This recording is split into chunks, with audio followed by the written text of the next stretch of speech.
Well, another successful gymnastics championships is in the books. Now it's time to break things down as they break things down here at McMaster University. To my right, Elfi Schlegel, 78 Commonwealth gold medalist. We have Mr. Kyle Shewfelt, a gold medalist in his own right as well, too. And the head man here, JP Caron of Gymnastics Canada. JP, let's get your assessment off the hop. Where does this sport stand in the scope of Canadian sports? Well, I think we have 4 Olympic programs, so they're all at a different stage. I mean, coming out of this, obviously, if you take the trampoline program, it's pretty strong, with athletes that will carry on, former Olympian and medalists that will carry on for another cycle. So we're not totally worried about that.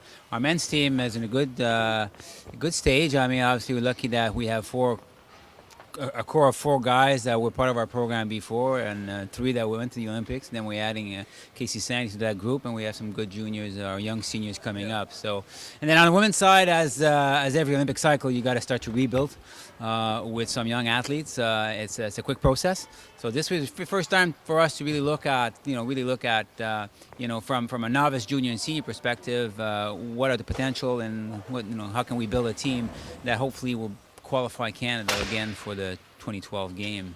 Well, Kyle and Elfi, JP used the word worry, and it kind of stuck in my craw a little bit with regard to gymnastics in this country. Is it a source of concern? You think? I'll start with Kyle. What do you think? I'll specifically address the men's side. I don't think there's any worry. I was super encouraged watching the competition today. We have a lot of veterans who are sticking around. We have Ken Aikita, Adam Wong, Nathan Gafuik, Brandon O'Neill. These guys are all Olympians, plus Casey Sandys added to the mix. You have 5 veterans that are going to lead this team. And then there's the young guys, and they're hungry, and they're exciting, and they're strong. So I think on the men's side, there's no concern. No, the guys just need to compete. They need to work together towards that common team goal, and they'll be fine. Okay, Elfi, then what do you? Well, sure, and on the women's side, as you know, the female athletes are always the youngest ones at the Olympic Games. In fact, they're probably the youngest athletes in all sports at the Olympic Games. People always marvel at how amazing these athletes are at the Olympics because of their dedication and their youth. But on the women's side, what I took away from these championships are bright spots. There were bright spots, particularly in the novice competition. So many great athletes that the Canadians are going to be so excited about just how many are going to be eligible for 2012. But the current senior national team, you have names that have come out for the first time. We're waiting for some of those other athletes to move aside, and they kind of made their mark. Sydney Sawa, how long can she hang on? Will she stick it through till 2012? And then bright spots like Miranda Meyer, who's just 15 years old and certainly has all the looks and the goods to deliver on a national team. Okay, so as you said, Elfi, as JP reiterated as well, it's about rebuilding. Every program, regardless if it's amateur or professional sports, goes through a bit of lean times. Were you encouraged with what you saw, though, from the women this week, JP? Oh yeah, as Elfi said, I mean there is some very potential good athletes out there. It's a question of how fast can we bring them through the program. Obviously we have less funding to support our women's artistic program than the other 2 programs, so it'll be more difficult to do. But we don't want this to be a barrier. I mean, I think we have a plan. We're going to try to support as much as we can the athletes, and also through the support of the provinces and the club to get them out there, get some international experience in preparation for 2012. JP, what a catch-22 situation. I was just on Kyle's blog last night, and you were thanking a whole list of people that helped you out on your journey, and one of them Gymnastics Canada, and you thanked them for, what was it, having trust in you and putting you in positions to succeed. That's competition, isn't it, Kyle? Yeah, it definitely is. When I was a 17-year-old, I went to the national championships, 1999, and I won floor and vault. And gymnastics. Was that expected at the time of you, though? I expected it. Of course I did, but I don't think anyone else in the country really did. And then Gymnastics Canada had the 2nd spot for the Olympic Games, and they decided to send me to World Cups. I was unknown, and I went, and I credit my experience at the 2000 Olympics to my success in 2004. You have to get out there and know what it's going to feel like before. So they're literally Kyle Shewfelt's Elfi out there? Is that what's being said here? Absolutely. They're all out there. It's just a matter of tapping into them and giving them all the resources and give them the world. I was 12 years old. I went to Japan. I was traveling to Russia. I already was traveling internationally and got that valuable experience, lining up beside the Russian athletes thinking, oh my gosh, I'm here. I'm seeing the world and I'm figuring out how it is to compete on the international stage. And then at age 14, winning the Commonwealth Games. You need that for your athletes. They need to get outside of Canada, and they need to figure out what it's like to feel those nerves competing on different equipment and seeing the people that they read about or they see on the web themselves. Yeah, exactly. One of my goals as a gymnast growing up, and I know a lot of the younger athletes they don't just want to be the best in Canada. They want to be the best in the world, and that was the driving force behind my success for sure. I always look to peak at a World Championships, at an Olympic Games, at a Commonwealth Games. National Championships was just a stepping stone. So I think the results that we saw here are really encouraging for the future. JP, I'm sure you have a lot on your plate, obviously, with with all the programs associated with Gymnastics Canada. Is there some sort of frustration, though, with, I don't know, how do you say this?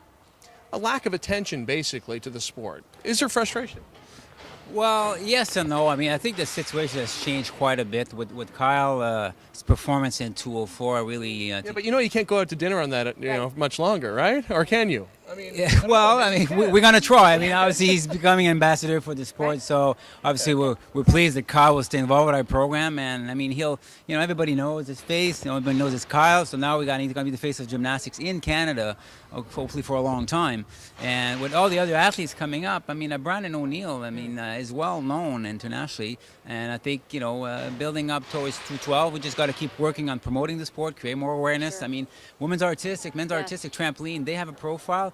Just think about rhythmic gymnastics. Yep. Their profile needs to be built, and we were also working on that. So it is frustrating. Well, I'd say it's more a challenge than being frustrated. But you have a sport that everybody loves at the Olympic Games, and that's the bonus of the sport of gymnastics. Everybody wants to watch who that gymnast will be that wins the Olympic Games, and gymnastics is one of the most well-viewed sports at the Summer Olympics. So you have that. If I can say something, we're very fortunate that we were able to get this event televised nationally. And so, when you get a broadcast like CBC that's willing to do 2 90-minute show in prime time, that's the best way to promote the sport at a national level. How important is it for a 15-year-old kid to feel that need to take it to the next level? Well, that 15-year-old kid needs to know what it's like to step outside of the national championships at home in Canada. I keep saying the comforts of home, and use these stepping stones of a lot of international meets, not just the first time. Guess what? You're going to the Worlds, and it's your first time on the international stage. I remember at the 78 Commonwealth Games, I asked my coaches, what is the equipment doing up on the stage? I had no idea. And you know what? That was the first time of many competing up on what we call podium, but that's how the sport is displayed at World Championships and World Cup events and the Olympic Games. Believe me, it's a whole different story when you're elevated in a stadium of 11 to 15,000 people. Kyle, I'm sure it brings you back to the first time that you stepped out and made that same jump, huh?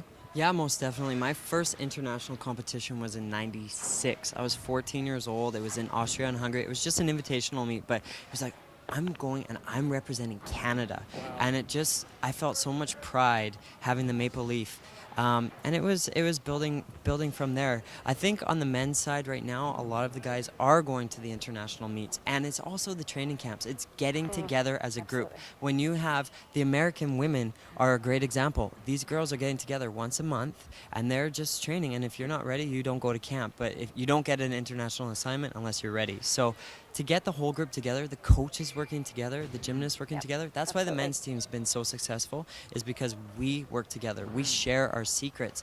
We are working towards a collective team goal, and success breeds success. The more successful people you have around you, the more successful you'll be. And it's competition within the workouts, isn't it? It's not just out on a competition floor, but each and every workout becomes a little bit more competitive. You kind of kick it up a few more notches. It's very important. Well, it's about growing a program. Who knows? This could be, down the road, the first annual roundtable discussion at the National Gymnastics Championships. But Jean-Paul Caron, Kyle Shewfelt, Elfi Schlegel, thanks so much for your time. I'm Damian Goddard, and I guess we'll see you next year at the National Championships.